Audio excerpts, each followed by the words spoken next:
क्या आप अपनी कक्षा 10 की श्रम विभाजन और जाति प्रथा की परीक्षा की तैयारी कर रहे हैं और अध्याय 1 के लिए कुछ महत्वपूर्ण वस्तुनिष्ठ प्रश्नों की तलाश कर रहे हैं? खैर, आप सही जगह पर हैं।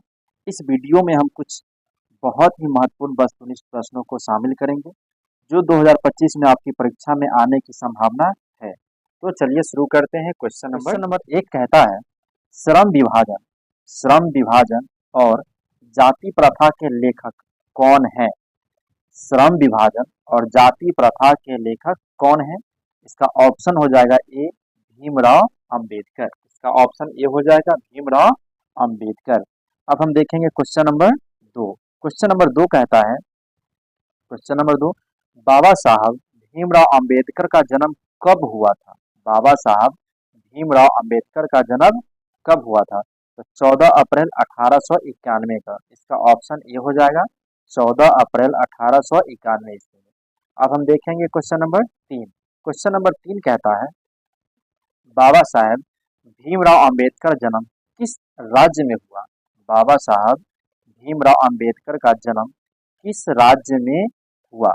इसका ऑप्शन हो जाएगा बी मध्य प्रदेश। इसका ऑप्शन हो जाएगा बी मध्य प्रदेश। अब हम देखेंगे क्वेश्चन नंबर 4 कहता है, श्रम विभाजन और जाति प्रथा गद्य की कौन सी विधा है? श्रम विभाजन और जाति प्रथा गद्य की कौन सी विधा है? इसका ऑप्शन हो जाएगा सी निबंध। इसका ऑप्शन हो जाएगा सी निबंध। अब हम देखेंगे क्वेश्चन नंबर 5 कहता है, भीमराव अंबेडकर के विख्याता अंबेडकर के विख्याता भाषण एनीहिलेशन ऑफ कास्ट का हिंदी रूपांतरण किसने किया? हिंदी रूपांतरण किसने किया? इसका ऑप्शन हो जाएगा बी ललई सिंह यादव। इसका ऑप्शन हो जाएगा बी ललई सिंह यादव। अब हम देखेंगे क्वेश्चन नंबर 6 कहता है, भारतीय संविधान के निर्माता किन्हें कहा जाता है? भारतीय संविधान का निर्माता किन्हें कहा जाता है? इसका ऑप्शन हो जाएगा सी भीमराव अंबेडकर। अब हम देखेंगे क्वेश्चन नंबर 7 कहता है, श्रम विभाजन और जाति प्रथा पाठ बाबा साहेब के किस भाषण का संपादित अंश है? बाबा साहेब के किस भाषण का संपादित अंश है? इसका ऑप्शन हो जाएगा सी एनीहिलेशन ऑफ कास्ट। अब हम देखेंगे क्वेश्चन नंबर 8 कहता है, भीमराव अंबेडकर के मुख्यतः प्रेरक व्यक्ति रहे हैं। भीमराव अंबेडकर के मुख्यतः प्रेरक व्यक्ति रहे हैं। इसका हो जाएगा ऑप्शन डी बुद्ध, कबीर और ज्योतिबा फूले। इसका ऑप्शन डी हो जाएगा उपयुक्त सभी। अब हम देखेंगे क्वेश्चन नंबर 9 कहता है, आदर्श समाज स्वतंत्रता, समानता, भ्रातृत्व पर आधारित होगा। किसने कहा? तो इसका ऑप्शन हो जाएगा बी भीमराव अंबेडकर। अब हम देखेंगे क्वेश्चन नंबर 10 कहता है, आधुनिक सभ्य समाज श्रम विभाजन को आवश्यक क्यों मानता है?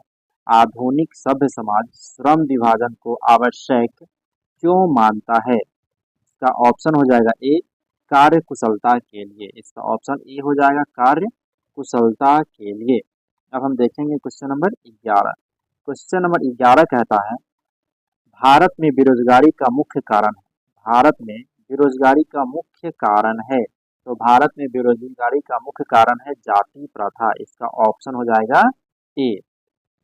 अब देखेंगे क्वेश्चन नंबर 12 कहता है, समाज और राजनीति में बेहद सक्रिय भूमिका निभाते हुए अंबेडकर ने किनको मानवीय एवं अधिकार दिलाने के लिए अनेक प्रयास किए।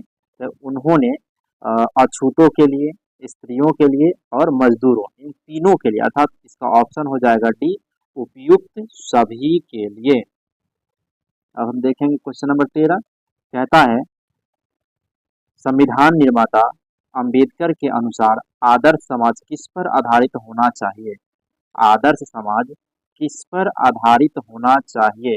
तो स्वतंत्रता पर, समता पर और भ्रातृत्व पर। इसका ऑप्शन हो जाएगा डी, उपयुक्त सभी। अब हम देखेंगे क्वेश्चन नंबर 14। क्वेश्चन नंबर 14 कहता है, भीमराव अंबेडकर किस विडंबना की बात करते हैं? भीमराव अंबेडकर किस विडंबना की बात करते हैं? तो उन्होंने इस युग में भी जातिवाद के पोषकों की कमी नहीं है। ऑप्शन हो जाएगा ए, 14 का ऑप्शन हो जाएगा ए। अब हम देखेंगे क्वेश्चन नंबर 15। क्वेश्चन नंबर 15 कहता है, अंबेडकर के अनुसार भाईचारे का वास्तविक रूप है। अंबेडकर के अनुसार भाईचारे का वास्तविक रूप है। इसका ऑप्शन हो जाएगा बी, दूध पानी के मिश्रण की तरह। दूध पानी के मिश्रण की तरह। अब हम देखेंगे क्वेश्चन नंबर 16। क्वेश्चन नंबर 16 कहता है, लेखक भारत में बेरोजगारी का एक प्रमुख व प्रत्यक्ष कारण किसे मानते हैं? लेखक भारत में बेरोजगारी का एक प्रमुख व प्रत्यक्ष कारण किसे मानते हैं? तो इसका ऑप्शन हो जाएगा बी, जाति प्रथा। इसका ऑप्शन होगा बी, जाति प्रथा। अब हम देखेंगे क्वेश्चन नंबर 17। क्वेश्चन नंबर 17 कहता है, जाति प्रथा को श्रम विभाजन मान लिया जाए तो यह स्वाभाविक विभाजन नहीं है, क्योंकि यह मनुष्य की रुचि पर आधारित नहीं है। यह कथन किस पाठ का है? यह कथन किस पाठ का है? इसका ऑप्शन हो जाएगा बी, श्रम विभाजन और जाति प्रथा। इसका ऑप्शन बी हो जाएगा, यही हमारा चैप्टर भी है। अब हम देखेंगे क्वेश्चन नंबर 18।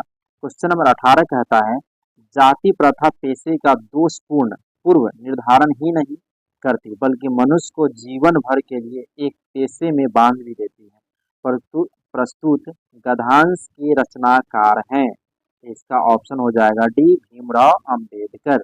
अब हम देखेंगे क्वेश्चन नंबर 19।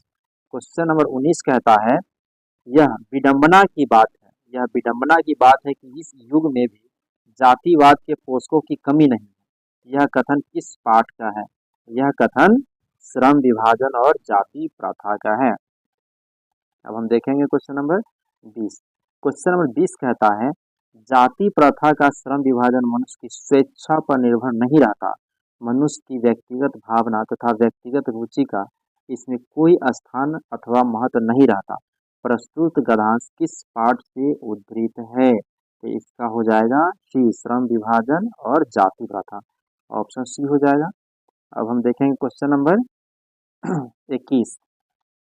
क्वेश्चन नंबर 21 कहता है, बुद्ध एंड हिज धम्मा के लेखक कौन है? बुद्धा एंड हिज धम्मा के लेखक कौन है? इसका लेखक है सी, भीमराव अंबेडकर। इसका लेखक है सी, भीमराव अंबेडकर। अब हम देखेंगे क्वेश्चन नंबर 22। क्वेश्चन नंबर 22 कहता है, हु आर शुद्राज किसकी रचना है? हु आर शुद्राज किसकी रचना है? तो इसका ऑप्शन हो जाएगा सी, भीमराव अंबेडकर। इसका ऑप्शन सी हो जाएगा। अब हम देखेंगे क्वेश्चन नंबर 23। कहता है, भाईचारे का दूसरा नाम है। भाईचारे का दूसरा नाम है। ऑप्शन बी, लोकतंत्र। भाईचारे का दूसरा नाम है लोकतंत्र।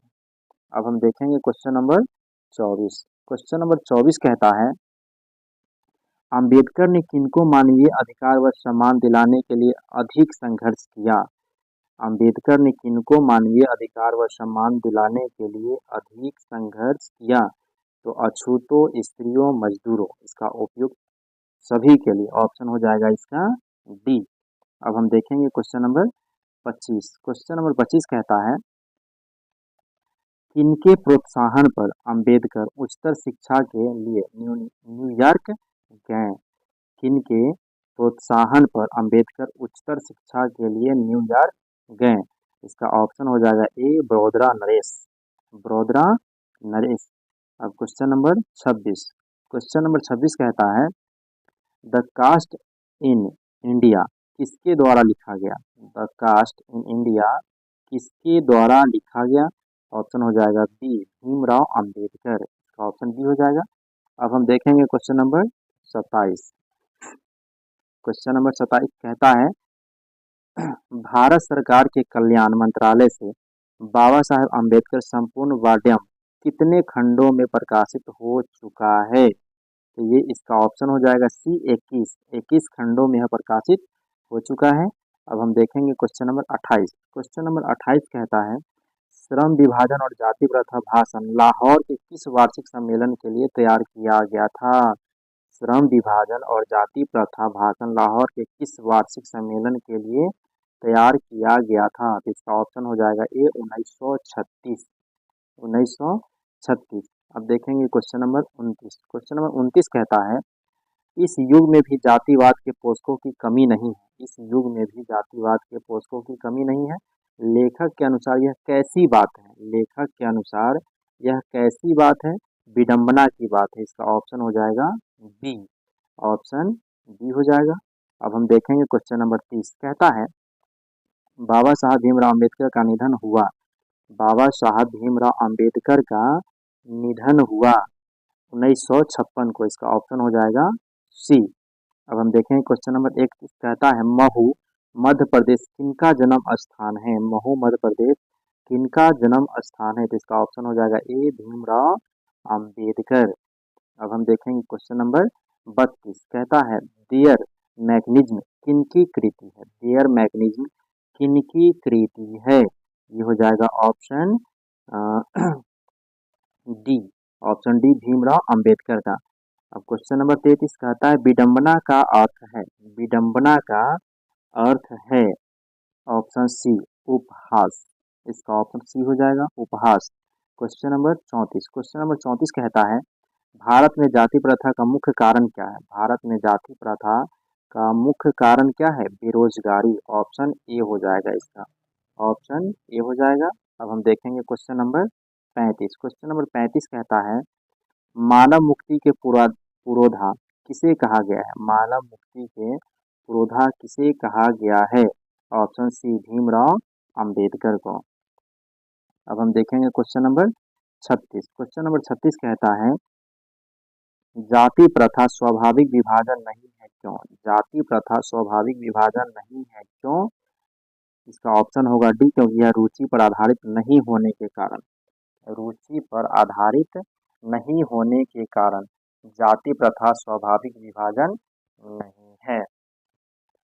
प्रत्येक प्रश्न के बाद स्वयं को सोचने और उत्तर देने के लिए समय देने के लिए वीडियो रोकना सुनिश्चित करें। इससे आपको अपनी परीक्षा के लिए प्रभावी ढंग से अभ्यास करने में मदद मिलेगी और 2025 में कक्षा 10 श्रम विभाजन अध्याय 1 के महत्वपूर्ण वस्तुनिष्ठ के लिए बस इतना ही। अपनी परीक्षा में सफल होने के लिए इन प्रश्नों का अभ्यास करें। देखने के लिए धन्यवाद और इस तरह के और उपयोगी वीडियो के लिए हमारे चैनल को सब्सक्राइब करना नहीं भूलेंगे।